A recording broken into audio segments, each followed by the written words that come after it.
오늘은 생명의 삶 8일차 주관적 계시 경험은 분별해서 적용하십시오 라는 제목으로 함께 말씀 나누겠습니다. 오늘 본문의 말씀은 엘리바스가 앞에 했던 자신의 주장을 조금 더 뒷받침하기 위해서, 자신의 주장을 더욱더 튼튼하게 하기 위해서 추가적인 설명을 하는 장면입니다. 12절 말씀부터 보면 엘리바스가 이제 어떤 나지막한 그런 소리를 듣게 되지요. 그리고 이제 음성뿐만 아니라 자기가 눈으로 직접 보는 그런 환상으로까지 이어지게 됩니다. 엘리바스는 이 환상을 보고 뼈가 흔들릴 만큼 내가 두렵고 떨렸다라고 고백을 하죠. 이제 주님께서 엘리바스를 찾아오는 그런 환상이기 때문에 하나님을 봄에 굉장히 두려운 마음이 든 것입니다. 이렇게 엘리바스가 경험한 어떤 초자연적인 하나님의 임재, 또 하나님이 보여준 환상은 그에게 아주 큰 충격을 가져다 주었고, 또 그가 살아가면서 아마 강력한 기억으로 남아있지 않는가 생각이 됩니다.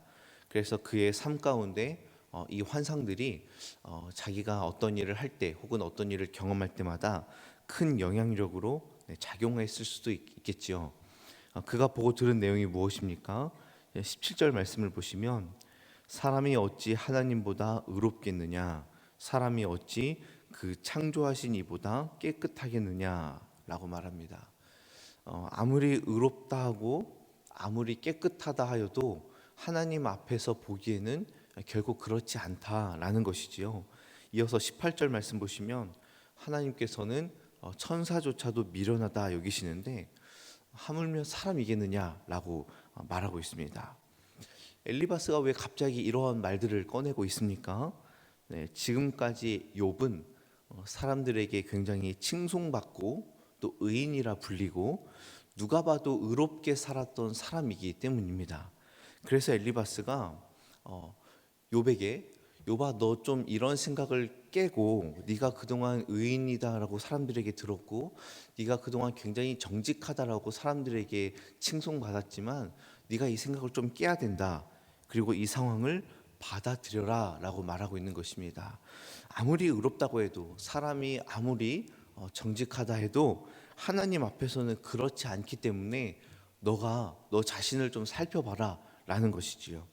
그리고 사람이 얼마나 연약하고 한계가 있는지를 설명하면서 욥 너도 별반 다를 바 없다라고 말하는 겁니다. 19절 말씀 보시면 하물며 흙집에 살며 티끌로 털을 삼고 하루살이 앞에서라도 무너질 자이겠느냐. 우리가 이렇게 연약하다라는 것이죠. 여기서 하루살이라는 단어를 좀 원어를 살펴보면 성경에는 나방이라고 표현하기도 하고 또 좀이라고도 해석을 하기도 합니다. 그러니까 하루살이 혹은 나방 혹은 좀 이런 것처럼 순간 사라져버릴 인생일 텐데 어찌 네가 의롭다라고 장담할 수 있겠느냐라는 것입니다. 또 21절을 보시면 장막줄이 끊어진다라고 말하죠. 여기서 말하는 장막줄은 생명줄을 의미합니다.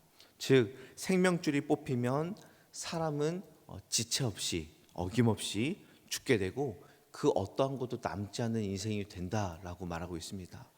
여러분, 어느 누가 자신의 장막줄을, 자신의 생명줄을 붙들고 그것이 끊어지지 않기를 힘을 낼 수가 있겠습니까? 생명줄이 끊어지면 그 순간 사람은 반드시 무너지게 되어 있습니다. 사람이 끊어진 생명줄을 다시 묶을 수 없고, 사람이 끊어지려고 하는 생명줄을 붙잡아서 그것을 연장시킬 수가 없는 것이죠. 이렇게 사람과 인생에 대한 이런 엘리바스의 말은 욥기 전체에서 이해하는 사람의 어떠함과 같기도 합니다. 여러분, 오늘 말씀을 천천히 살펴보면 엘리바스의 말이 맞는 말이죠. 틀리지 않습니다. 사람이 얼마나 연약한 존재이고 자신의 생명줄 하나도 견고히 붙잡을 수 없는 인생이겠습니까? 또한 사람이 의롭다, 사람이 깨끗하다, 저 사람 진짜 좋다라고 말한들 순수 선이시고 거룩하신 하나님 앞에 어느 누가 자랑할 수 있겠습니까? 가장 의로운 자도 하나님 앞에서는 그 빛을 내지 못할 것입니다. 그런데 이것을 인정하느냐, 이것을 인정하지 않느냐, 이게 문제가 아니라 본문에서의 문제는 또 다른 곳에 있죠. 이러한 사실이 욥에게 온전히 적용할 수 있느냐라는 것입니다. 분명 욥기 1장과 2장에서 하나님이 욥에게 뭐라고 말씀하십니까? 욥을 어떻게 평가하시죠? 욥과 같이 온전하고 정직하여 하나님을 경외하며 악에서 떠난 자가 없다라고 평가를 합니다. 그런데 엘리바스는 하나님의 이러한 평가를 전혀 모르고 있었습니다. 하나님이 욥을 의롭다 하신 것, 또한 이 고난이 하나님의 허용하신 고난이라는 사실을 모른 채 엘리바스는 지금 욥을 쉽게 판단하고 있는 것이지요. 엘리바스가 보았던 환상에서 그 하나님 말씀, 또 하나님 앞에 의로운 자가 없다라는 말씀, 네, 맞는 말입니다. 또한 우리는 하루살이처럼 그냥 무너지는 인생이지요. 그런데 정말로 중요한 것은 하나님께서 우리를 뭐라고 하시느냐라는 것입니다. 하나님께서 우리를 의롭다라고 말씀해 주셨으면 우리는 이 사실을 믿어야 할 줄 압니다. 우리는 예수 그리스도의 의로우심을 전가받은 사람들이기 때문에 하나님께서는 우리를 의롭다라고 여겨주시죠. 이것이 바로 우리의 실제입니다. 사실 저와 여러분은요, 우리 스스로를 너무나 잘 알고 있어요. 내가 그렇게 의롭지 않다라는 사실, 나는 그렇게 아주 선하고 정직하지 않다라는 사실, 내가 얼마나 연약한 존재라는 것을 사실 우리는 누구보다도 잘 알고 있습니다.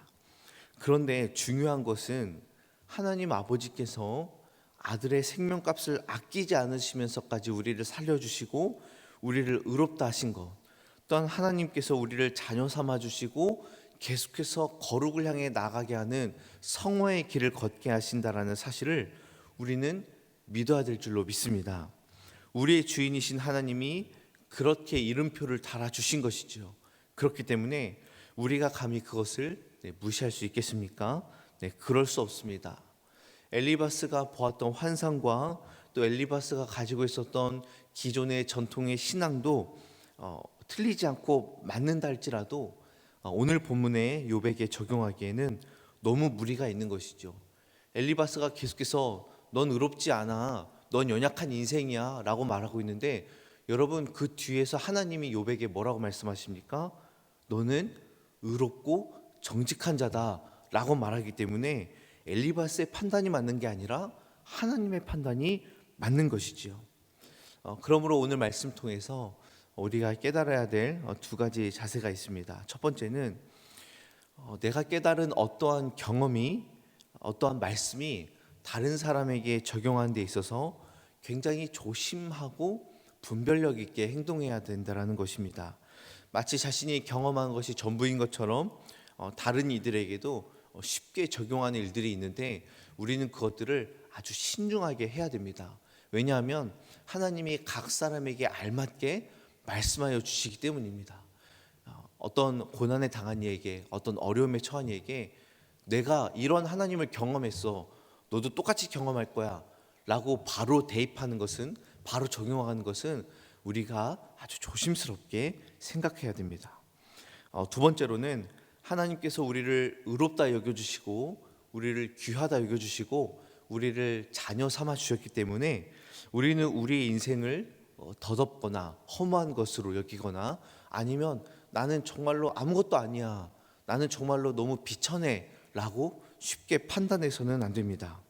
예수님께서 자신의 생명을 쏟아부어서 살리신 하나님의 자녀들이기 때문에 우리는 가장 귀하고 복된 존재인 줄로 믿습니다. 그러므로 나 스스로를 너무 낮은 잣대로 바라보거나 혹은 내 인생을 너무 가볍게 여기거나 혹은 내가 자존감이 너무 낮아서 나는 뭘 해도 안 돼, 나는 잘 안 될 거야, 나는 지금까지 인생이 잘 풀리지 않았어 라고 쉽게 판단하는 것은 하나님의 능력과 예수님의 구원의 사역을 무시하는 것과 같습니다. 우리는 가장 귀하고 복된 존재이고 하나님의 소유된 하나님의 백성이기 때문에 여러분 스스로를 가장 귀하고 복된 자임으로 알고 하나님께 감사해야 될 줄로 믿습니다. 그러므로 오늘 하루도 나를 귀하다 불러주신, 나를 복되다 불러주신 하나님 앞에 겸손히 나아가고 주님이 주신 소중한 시간들을 가장 복되게 쓰는 저와 여러분 되길 주님의 이름으로 축복합니다. 기도하겠습니다.